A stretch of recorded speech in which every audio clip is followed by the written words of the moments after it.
శ్రీ లక్ష్మీ నరసింహస్వామి జ్యోతిషాలయం శ్రీరామ్ గురుజీ మా phone number 8855522279.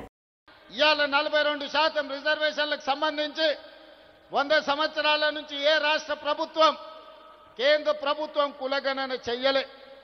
నాకు తెలిసి ఉమ్మడి రాష్ట్రంలో 16 మంది, తెలంగాణ రాష్ట్రంలో చంద్రశేఖరరావు గారు, మొత్తం 17 మంది ముఖ్యమంత్రులు 70 సంవత్సరాలలో ఈ దేశం మొత్తం లెక్కేస్తే ఒక 300 మంది ముఖ్యమంత్రులైన ఈ దేశంలో వివిధ రాష్ట్రాలకు 300కు పైగా ముఖ్యమంత్రులు ఎవరు చెయ్యని సాహసం, ఎవరు చెయ్యని కుల గణన తెలంగాణ రాష్ట్రంలో నా మంత్రివర్గ సహచరులు, ముఖ్యంగా ఉప ముఖ్యమంత్రి వర్యులు బట్టి విక్రమార్క గారు, cabinet sub committee chairperson Uttam Kumar Reddy గారు, దామోదర్ రాజనరసింహ గారు, పొన్నం ప్రభాకర్ గారు, సీతక్క, వీళ్ళందరూ నాకు అండగా నిలబడి 100 సంవత్సరాల నుంచి జరగని కులగణనను 300 పైగా ముఖ్యమంత్రులు చెయ్యలేని పనిని చేసే అవకాశం, చరిత్రలో మిగిలిపోయే అవకాశం మీరందరూ కల్పించారు.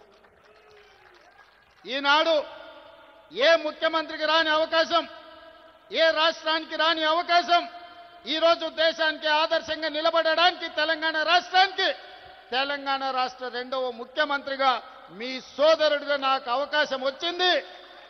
ఇది ఒక గొప్ప అవకాశం. ఇది చరిత్రలో మిగిలిపోయే, చరిత్రలో రాసిపెట్టే అవకాశం.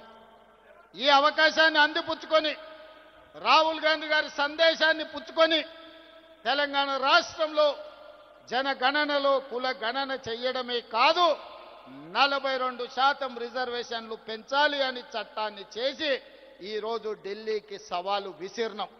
ఇవాళ తెలంగాణ రాష్ట్రంలో రిజర్వేషన్లకు అడ్డుపడ్డ చంద్రశేఖరరావు, బండి సంజయో, కిషన్ రెడ్డో, రామచంద్రరావు కాదు మన సవాలు, మన పోటీ మన సవాలు ఢిల్లీ మీద, నరేంద్ర మోడీ మీద, భారత ప్రభుత్వం మీద మనం సవాలు విసురుతున్నాం. నరేంద్ర మోడీ గారు ఎన్డీఏ ప్రభుత్వానికి జంతర్ మంతర్ చౌరస్తా నుంచి నేను సూటిగా సవాలు విసురుతున్నా. మా డిమాండ్ను ఆమోదిస్తారా, లేకపోతే మిమ్మల్ని గద్దె దించి ఎర్రకోట మీద 3 రంగుల జెండా ఎగరేసి, ఎర్రకోట మీద 3 రంగుల జెండాను ఎగరేసి మా నాయకుడు రాహుల్ గాంధీ గారిని దేశ ప్రధానమంత్రిగా చేసి 42% ఓబీసీ రిజర్వేషన్లను సాధించుకునే వరకు ఇక్కడ ఉన్న వాళ్ళు ఎవరు నిద్రపోరన్న మాట నరేంద్ర మోడీ గారికి నేను విజ్ఞప్తి చేస్తున్నా. మిత్రులారా, ఈ వేదిక మీద నుంచి నేను విజ్ఞప్తి చేస్తున్న ఈ భారత ప్రధానమంత్రి గారికి, అయ్యా నరేంద్ర మోడీ గారు, మీ గుజరాత్ నుంచి గుంట భూమి మేము అడగలే, మీ పోర్బందర్ పోర్టు నుంచి చుక్క నీళ్లు అడగలే. మా తెలంగాణ రాష్ట్రంలో మా గడ్డ మీద మా బలైన వర్గాల సోదరులకు మేము 42% రిజర్వేషన్లు ఇచ్చుకుంటామంటే మీ గుజరాత్ వాళ్ళకు వచ్చిన కడుపు మంటేందని నేను అడగదలుచుకున్నా. ఇవాళ మేము గుజరాత్లో అడగలేదే, మేము ఉత్తరప్రదేశ్లో అడగలేదే, మేము మహారాష్ట్రలో అడగలేదే, మేము మా తెలంగాణలో 4 కోట్ల ప్రజలం నిర్ణయించి శాసనసభలో బిల్లు ఆమోదించి విద్యా ఉద్యోగాలలో, రాజకీయాలలో బలైన వర్గాలకు 42% రిజర్వేషన్ ఇవ్వాలని ముక్త కంఠంలో 4 కోట్ల ప్రజలు విజ్ఞప్తి చేస్తే మా ఆలోచనలను, మా బిల్లులను తుంగలో తొక్కే అధికారం మీకెవరిచ్చిందని నేను నరేంద్ర మోడీ గారిని, బీజేపీని నేను అడగదలుచుకున్నా. ఇవాళ నరేంద్ర మోడీ గారు మన బద్ధ శత్రు, మన బలైన వర్గాలకు న్యాయం చెయ్యాలన్న ఆలోచన ఆయనకు లేదు. ఆయన ఆలోచనలు ఎట్లా ఉన్నా సరే ఆయన మోచేతి నీళ్లు తాగే కిషన్ రెడ్డికి, రామచంద్రరావుకు, బండి సంజయ్కి ఏమైంది, పొయ్యకాలం వచ్చిందా అని నేను అడుగుతున్నా.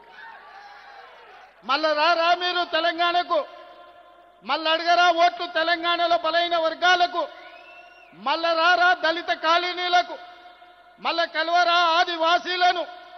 తెలంగాణ రాష్ట్ర ప్రజలతో మీ అవసరం తీరిపోయిందా, మీ బంధం తెగిపోయిందా?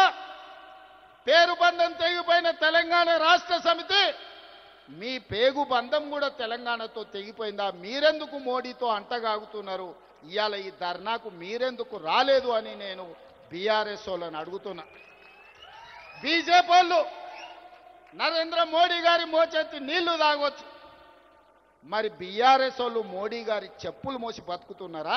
మీరు మాకండగా నిలబడకుండా నిన్న ఓ సన్నాసి మాట్లాడతాడు, ఎన్నికల కమిషన్ కలవనికి వచ్చిన ఢిల్లీకని రేవంత్ రెడ్డి జంతర్ మంతర్ల డ్రామా చేస్తున్నాడు. నేను అడగదలుచుకున్న మా బలహీన వర్గాల సోదరులు, అయ్యా మన దీక్ష వాళ్ళకు ఒక డ్రామాలాగా కనిపిస్తుంది. ఆయన పేరే డ్రామారావు.